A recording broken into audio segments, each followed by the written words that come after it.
ৰাজ্যৰ 1,20,000 অংগনবাড়ী কৰ্মী আৰু সহায়িকাসকলৰ বাবে অত্যন্ত এটা গুৰুত্বপূৰ্ণ বিষয় আপডেট দিব বিচাৰিছোঁ। ৰাজ্যৰ বৰ্তমানে একফালে চলি আছে আমাৰ বিধানসভাৰ বাজেট আৰু আনফালে চলি আছে ৰাজ্যৰ হাজাৰ হাজাৰ অংগনবাড়ী কৰ্মী আৰু সহায়িকাসকলৰ মাননি বৃদ্ধিৰ বাবে দীৰ্ঘ প্ৰতিবাদী কাৰ্যসূচী। অৰ্থাৎ আমি সকলোৱে জানো যে আমাৰ বাজেট অধিৱেশন চলি আছে আৰু এই বাজেটটো অহা 12 ফেব্ৰুৱাৰী তাৰিখে বাজেট দাখিল কৰা হ'ব। গতিকে এই বাজেটত যদি আমাৰ অংগনবাড়ী কৰ্মী আৰু সহায়িকাসকলৰ দৰমহা বৃদ্ধি সম্পৰ্কে এটা বিশেষ ভাল খবৰ নাহে, তেতিয়াহ'লে সদৌ অসম অংগনবাড়ী কৰ্মী আৰু সহায়িকাসকলে কেনেধৰণৰ ব্যৱস্থা গ্ৰহণ কৰিব এই ভিডিঅ'টোৰ যোগেদি আপোনালোকে জানিব পাৰিব। অৰ্থাৎ সদৌ অসম অংগনবাড়ী কৰ্মী আৰু সহায়িকা সন্থাই কেনেধৰণৰ ব্যৱস্থা গ্ৰহণ কৰিব, তেওঁলোকে কি কৈছে বলক এই ভিডিঅ'টোৰ যোগেদি আপোনালোকে গোটেইখিনি কথা শুনিবলৈ পাৰিব। আশা কৰিছোঁ আপোনালোকে ভিডিঅ'টো সম্পূৰ্ণ শেষলৈকে চাব আৰু যদি আপোনালোকে চেনেলত নতুন আহিছে তেন্তে চেনেলটো ছাবস্ক্ৰাইব কৰি দিব আৰু কাষতে থকা বেল আইকন প্ৰেছ কৰি অলপ ক্লিক কৰি দিব। তেন্তে বলক আমি কথাখিনি সম্পূৰ্ণ শুনি লওঁ।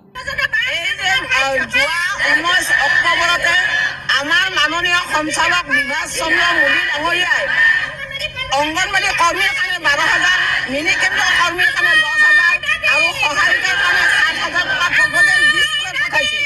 দিছপুৰত আমিও গ'লো, তাৰে খবৰ ল'ব হয়নে নহয়, ইতিমধ্যে গৈছে, কিন্তু দিছপুৰত সেই প্ৰপ'জেল ওলমি আছে, এতিয়ালৈকে ঘোষণা কৰা হোৱা নাই আৰু কেতিয়া ঘোষণা কৰিব বুলি আমিও অস্থিৰ হৈ গৈছোঁ। কাৰণ বৰ্তমান মূল্য বৃদ্ধিৰ বজাৰত আমি সাবুদাবু খাব লগা কৰিছোঁ। সেয়ে 1 তাৰিখৰ পৰা যোৱা 1 ফেব্ৰুৱাৰীৰ পৰা আজিলৈকে লাগাতাৰ আমি আন্দোলন কৰি আছোঁ। কিন্তু অতি পৰিতাপৰ বিষয়, অসম চৰকাৰৰ দিবৰে কথা এই সঞ্চালকৰ চৌহদত বহি 1 তাৰিখৰ পৰা আজিলৈ বহি আমি এনেদৰে হাজাৰ হাজাৰ ছোৱালীয়ে বিক্ষোভ কাৰ্যসূচী ৰূপায়ণ কৰি আছোঁ। এগৰাকী বিষয় লবিয়াই আমাৰ খবৰ লোৱা নাই, এইকাৰণে আমি অতিশয় দুখিত হৈছোঁ। কিয়নো এওঁলোকৰ নিৰ্দেশত আমি দেশৰ তৃণমূল স্তৰৰ মহিলা আৰু শিশু যত উন্নয়নৰ কামবিলাক আমি কৰিছোঁ, যেনে মাতৃসকলৰ সবল হোৱা,